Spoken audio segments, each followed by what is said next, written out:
Season of the Chosen has finally arrived, and with it you have to wonder if it's any good, especially after the lackluster season that was Season of the Hunt. So do I think the latest addition to Destiny is worth investing that $10 into? Yeah, I do. Welcome back, Guardians. Today we're going to take a look at the Season of the Chosen. Consider this as my first impression of the season, if you will. Right off the bat, you're greeted with a cutscene where Iron Lord Saladin narrates about war, want it or not. War, want it or not, is all they understand. This time, however, the new Cabal Empress Keitel comes to the Sol system in an attempt to halt the Hive threat so that the Cabal can finally put a dent in the Dark Fleet's plans. Which, by the way, they still just sit and chill in the Sol system without really doing anything at all, but you know, darkness, evil, we have to stop it.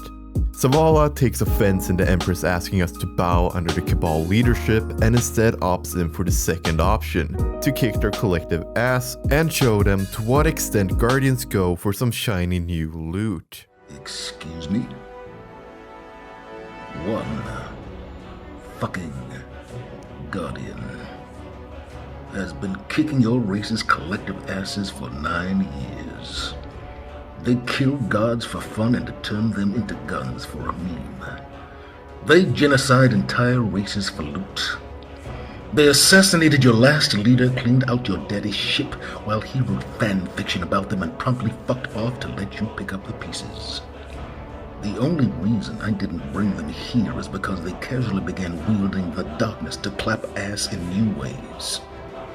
All I have to do to make them end you is to tell them you have a fancy new gun, or that Eris can make you into one. So, think about that before you tell us to bow to your sorry ass. And that is kind of where the season starts for you as a player. You're tasked with halting the Cabal's operations by doing this new seasonal activity called the Battlegrounds. Here you basically kill a ton of Cabal up to a point where you challenge a big boy Cabal to prove your worth.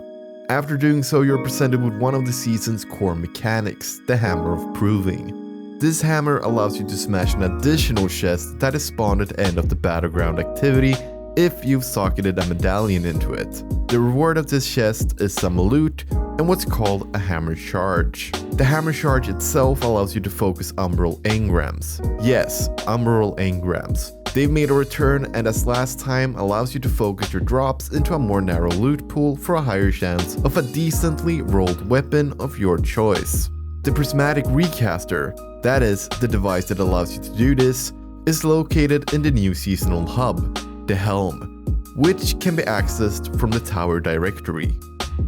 As for focusing itself, each tier of focusing requires a certain amount of hammer charges, so that is why generating hammer charges throughout your gameplay session is important. The Helm itself is a really cool looking area with some really nice looking laminated wooden floor. Here's where most of the story progression takes place over the course of the season. The reason why it is its own hub is due to the fact that this allows Bungie to take control of the story for the individual player, as there's probably some programming and issues that cause this not to work in a public space, and therefore is why I'm guessing it's your own personal area. And as you can expect, here's where all the exposition will be told, and a cool looking holographic image of characters will be displayed while they're narrating what's happening. This is also where you grab your Battleground bounties and improve the hammer by upgrading it in a similar manner to the bunkers in Season of the Worthy. But if we return to the chalice, the hammer, to actually socket it, you need something called Cabal Gold. Cabal Gold could be compared to Season of the Hunt's lore charges, where you would have to play core activities to charge it up.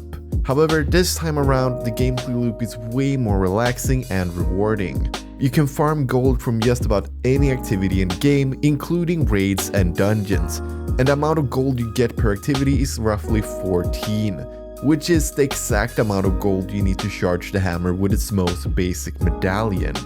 The hammer can initially hold a maximum charge of 42 gold, but there is room for improvement thanks to the war table and the options to further improve the hammer's functionality with it. And that pretty much sums up the overall gameplay loop of the season. And so far, I've really enjoyed it, and the seasonal activity combined with the overall quality of life improvements, such as giving quests a more detailed quest page and us getting weekly challenges, has left me feeling pleasantly surprised by this season.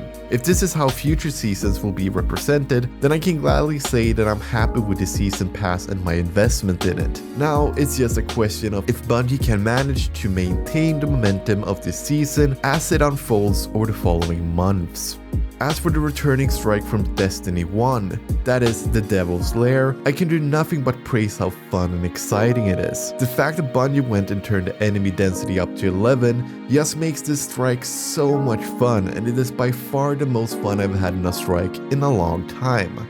Just mowing down enemies all the way to the cool finale with Sepix Prime just feels like good old-fashioned fun that does exactly what a strike should do. It keeps it short, it keeps it engaging, and it is action-packed with sequences of mayhem. More strikes like this, Bungie. Please, keep them short, keep them filled to the brim with enemies, and make me feel like I'm a godslayer.